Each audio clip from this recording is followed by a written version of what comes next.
Well, why don't we go ahead and we can start rolling here. Ray's going to walk us through today OpenCL and Catapult. And at this point, we're still in the process of development. And so we are a little short on concrete examples, but we can present this in a way that gives you an idea of how this is going to work. We're still trying to nail down a release date for this for Catapult, but hopefully in the next few days we'll have a better idea of when we can expect this, and when we do release it, we will release with it a user's guide, or at least an update to the user's guide for working with OpenCL and Catapult. So without further ado, we'll turn it over to Ray. Please don't hesitate if you have questions, and enjoy. Thanks. Go ahead, Ray. Okay. So today I would like to introduce the OpenCL in Catapult. So first, what is OpenCL? So the OpenCL standard is the first open, royalty-free, unified programming model for accelerating algorithms on heterogeneous systems. OpenCL allows the use of a C-based programming language for developing code across different platforms, such as CPUs, GPUs, DSPs, and FPGAs. OpenCL is a programming model for software engineers and a methodology for system architects.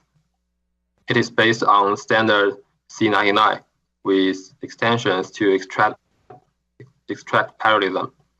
OpenCL also includes an application program interface for the host to communicate with the hardware accelerator, traditionally over PCIe, or one kernel to communicate with another without host interaction. A key benefit of OpenCL is that it is portable, open, royalty-free standard, which is a key differentiator versus proprietary programming models. And in the OpenCL model, the user schedules tasks to command queues, of which there is at least one for each device. The OpenCL runtime then breaks the data parallel tasks into pieces and sends them to the processing elements in the device. This is the method for a host to communicate with any hardware accelerator.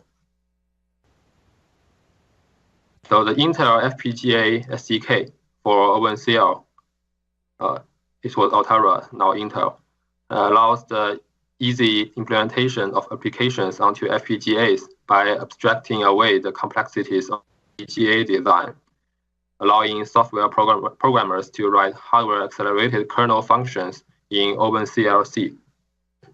To run OpenCL project on Catapult, we first need to install Altera OpenCL toolkits. Altera also has got many tutorials and documentations of how to use the toolkit. Today, I will only introduce some basic ideas in it. For more advanced instructions, please refer to Altera's website for more tutorials. So to introduce OpenCL in Catapult, first I will give an overview of OpenCL system in Catapult. Then I will introduce the programming flow, which is the steps to compile an OpenCL project and run it on Catapult. Design flow is steps to design an OpenCL project, which is the same as the standard design flow of Altera OpenCL SDK. An OpenCL project is basically composed of two parts, OpenCL kernel and host application. I will then introduce them and finally give a summary. So first, overview. As is shown in the figure, on the host side, we add two layers between host program and the shell. Instead of writing a host program which directly handles Catapult APIs, we now write an OpenCL C program, which obeys OpenCL standards. And this program will call OpenCL standard APIs to access the FPGA. Then APIs will go through a hardware abstraction layer HAL here, and get transferred to a standard interface. This interface will then be translated to the Catapult APIs via MMD layer. On the FPGA side, we provide an OpenCL board support packet within the role, which handles the memory access I/O interfaces for the kernel. The kernel doesn't need to worry about the protocols of accessing memory or communicating with the host. They will just get compiled to a standard interface, and the BSP will handle all these board-specific stuff for the kernel. And on the host side, the programming flow. On the host side, we build the host application with host compiler. We are now using VS 2015 on our test machine. This will generate a host executable. And on the FPGA side, we compile the kernel code with Altera offline compiler. It basically do these three things. First is convert the OpenCL code to FPGA code in the form of a QSYS module. And second, generate other QSYS modules in the BSP. And then it will use Altera's compiler to generate an SOF file. Again, on Catapult, we need to convert the SOF file to RPD file using the provided script and use our tool to program the FPGA. And finally, we can execute the host executable. Here is a typical design flow of Altera OpenCL SDK. You first compile your kernel. If there is no errors, you go back and fix the errors. If it passed the synthesis, you can read the area estimation and performance estimation reports. If you are satisfied with the resource usage and single work item kernel performance, you can go executing it on FPGA. You can also add some profiling to your kernel and get an insight of your kernel's performance after executing it on FPGA. And you can further optimize your kernel based on the profile data.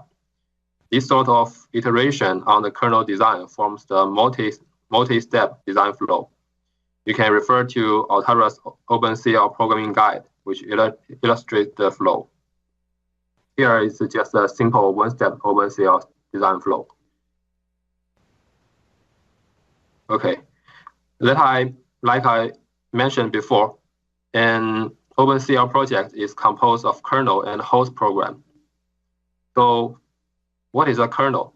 A kernel is basically a function that you want to accelerate using the device, in our case, FPGA. It is compiled by the Altera OpenCL SDK offline compiler to hardware code, which can be run on FPGA. Kernels can be invoked for work items and is invoked once for each work item. Each work item has private memory, and work items are grouped into a work group. Each work group shares local memory. In each group, a work item can have up to 3 dimensions of IDs to specify its position. The total number of all work items is specified by the global work size. As it's shown in the figure, the kernel will get compiled to the hardware module. Each column shows a work item which runs through the kernel. They can be executed concurrently since the kernel is pipelined on the hardware. There are many optimization strategies that can be followed when designing a kernel. They are illustrated clearly on the Altera OpenCL SDK programming guide. I will not introduce all those strategies, but introduce some extensions of the standard OpenCL. The first one is the channel extension, and another one is the serialized 3 extension for Catapult. Unfortunately, serialized 3 extension is still under development, so I can't introduce it today. I will only introduce the channel extension, which is a unique feature on FPGA. On other platforms like GPU, when two kernels want to communicate with each other, the only way is to go through the memory or cache. The host has to first invoke a sender kernel to write the data to a specific region of memory, and let the receiver to read the data from the memory. The memory round trip will bring huge latency. However, on FPGA, since kernels are different hardware modules instantiated on the board, we can easily build a channel between two kernels, typically by FIFOs. With the help of channel, data now streams directly between kernels without the involvement of the host or external memory. Since the host is not involved now, it can do some other useful things at the same time. Here's a channel example in our test case. As you can see, the sender kernel can invoke write channel Altera function to write some data into the channel, and it can see the data and the channel ID.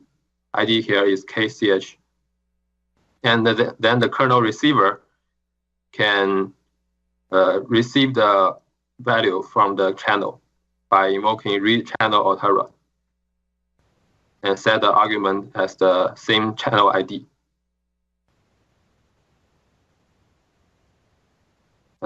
There are some restrictions of the channel.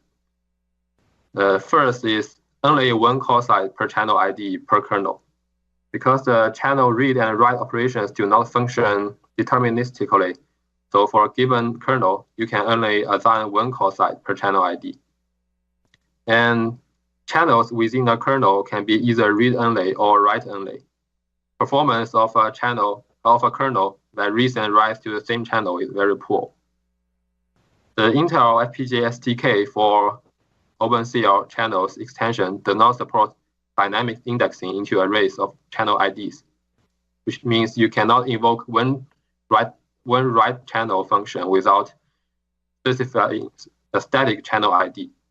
But you can initiate all channels.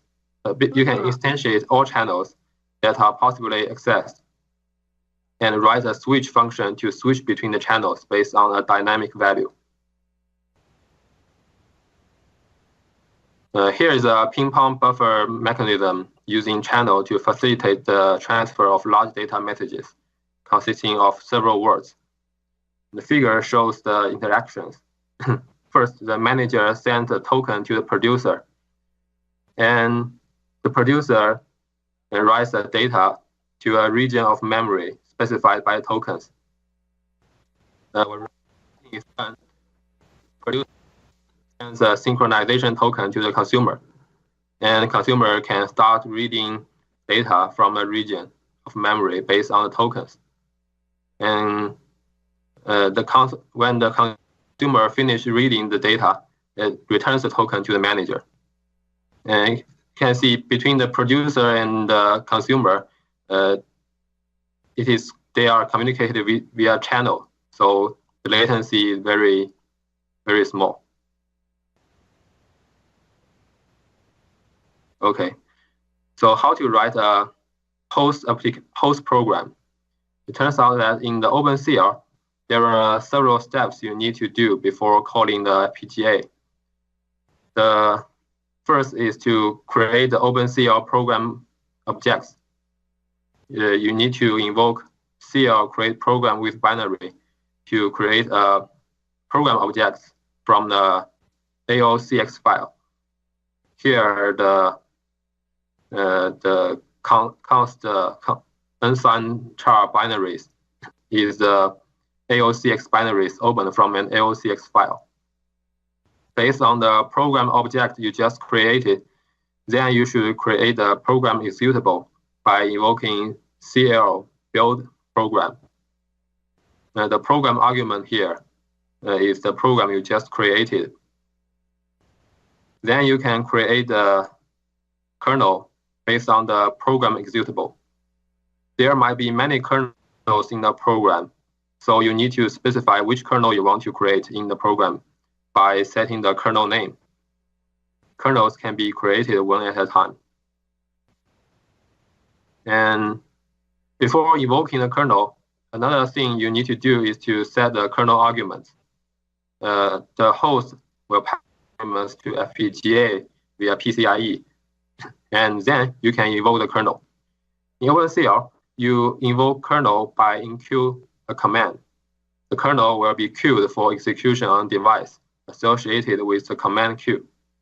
And you can set many properties of the kernel, like the number of dimensions used to specify the global work items and work items in the group, and the size of work items. Finally, you wait for the device to return by CL wait for events. Okay, so in summary, I first introduced the programming flow, design flow, and the OpenCL kernel. I introduced the channel extension, which is a unique feature on FPGA, and the host APIs. Thank you.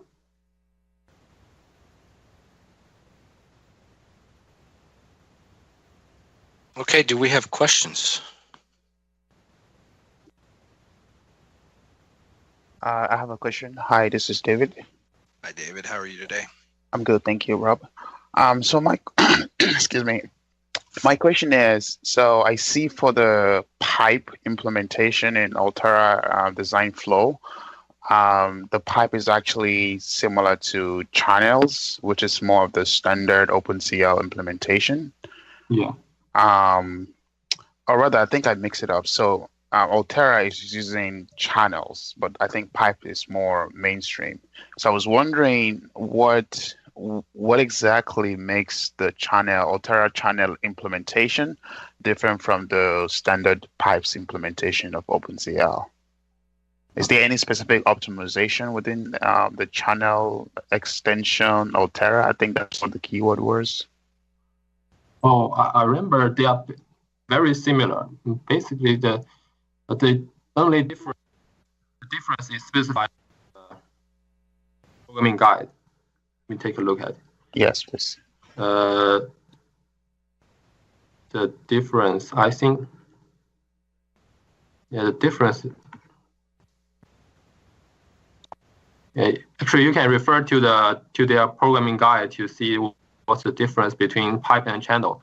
Since they are very similar, so I only introduced the channel in this tutorial. The idea is the same. Mm-hmm. Yeah, I looked at the manual or the spec doc. I see that the implementation is similar, or the ideas are similar, but I was just wondering if there was something specific to channels that Intel or Altera decided to focus more on channels and much less on pipes, which is more mainstream. Just curious. Yeah, let's see.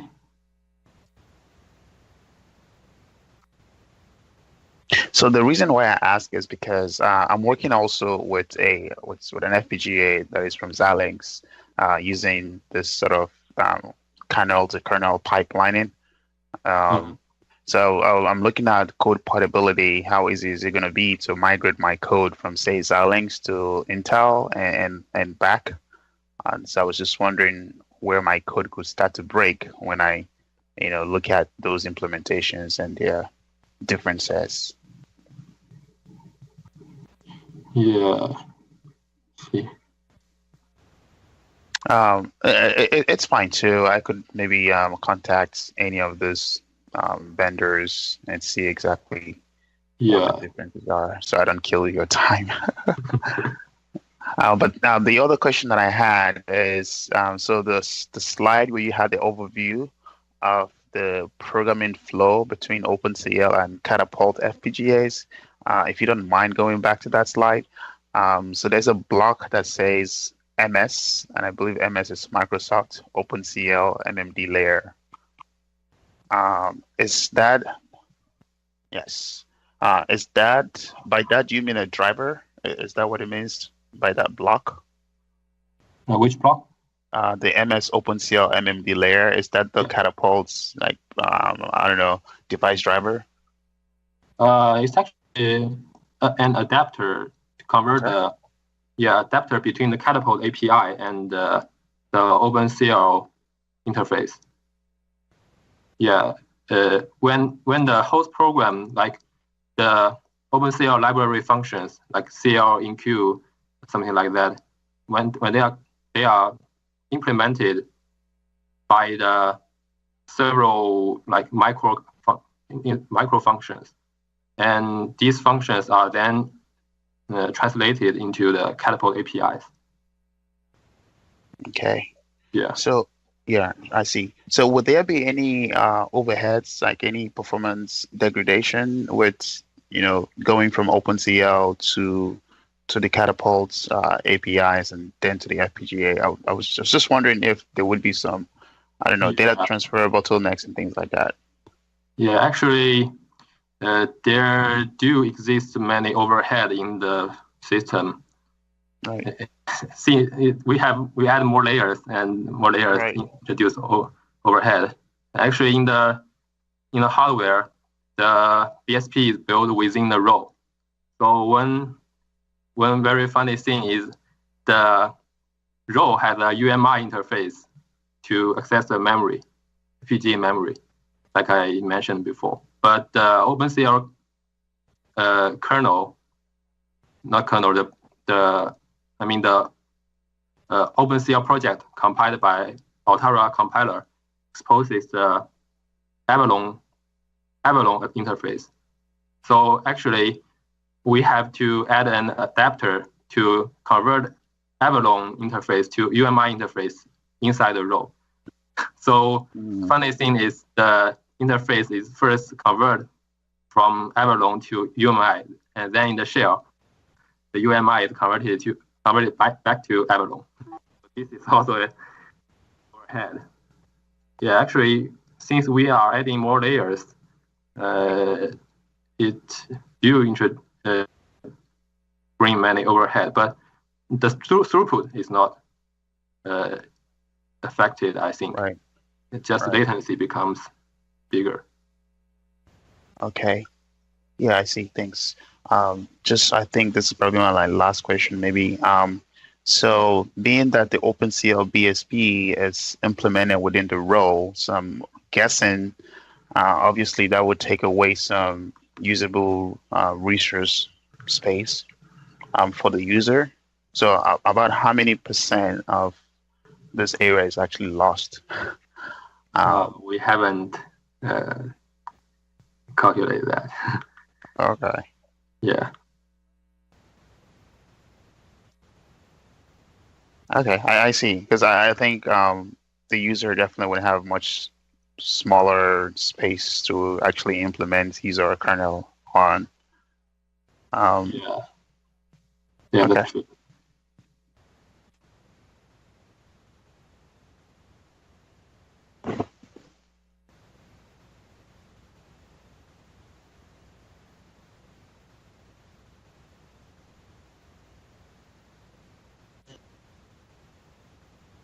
Okay. Anybody else?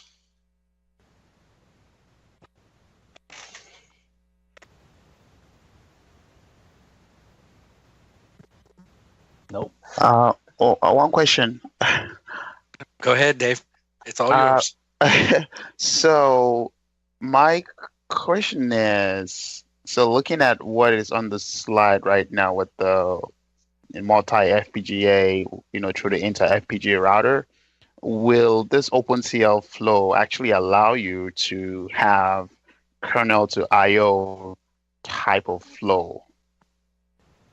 So by that I mean going from an application, so the OpenCL kernel on one FPGA goes through the inter-FPGA router through one of those north, south, east, west blocks to a second FPGA, all going through the OpenCL flow. Is that something that will be supported?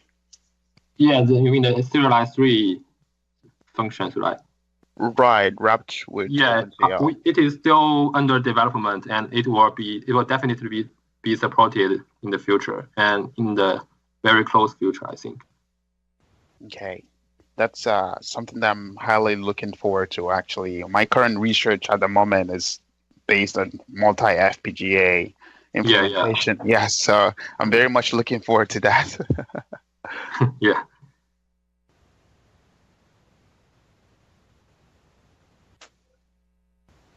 Okay. Anybody else?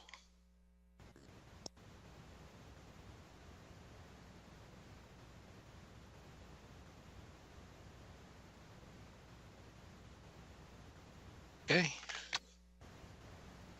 Well, thank you, everyone. We appreciate your time, and we hope that we were able to shed a little bit of light on this for you.